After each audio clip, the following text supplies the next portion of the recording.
অন্তৰে সুন্দৰ বলো অকলে কৰি নিজন অৰণ্য মাজত কি কৰিছা? মই দৈত্যৰাজ হিৰণ্যকশিপুৰৰ পুত্ৰ।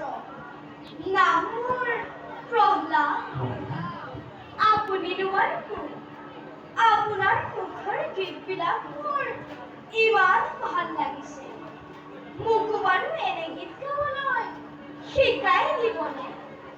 সঁচা কৰলা গীত গাই ঘূৰি ফুৰে আমাৰ দৰে সন্যাসীবোৰে যাৰ খাবলৈ এমুঠি অন্ন নাই পিন্ধিবলৈ বস্ত্ৰ নাই তেওঁলোকে বাচা পঢ়লাৰ এই দেশে বিদেশে হৰিকুণ্ঠে গাই ঘূৰি ফুৰে।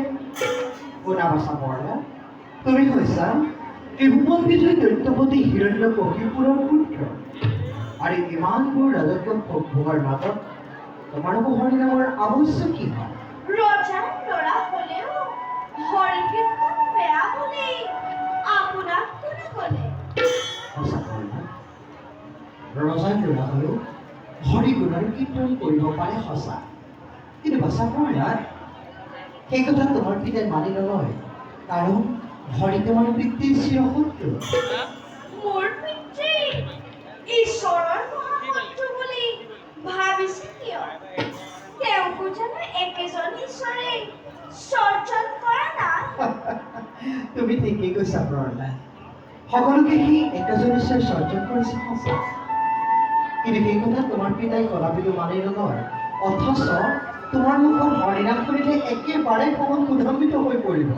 তাৰ বাবে আপুনি চিন্তা নকৰিব।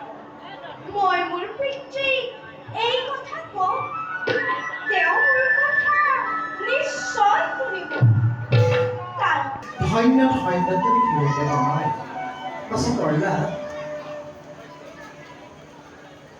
নিশ্চয় কিতাপত তোমাক হৰিশ্চমৰ কীৰ্তন তাৰ বাচা কৰলা হৰিনাম শিকাৰ পূৰ্বে সৌজে দেখিছা সৰ্বৰ পাৰত বেগচিত বুলি কৰকৈ স্মৰণ হ'ল ক'লা কৰলা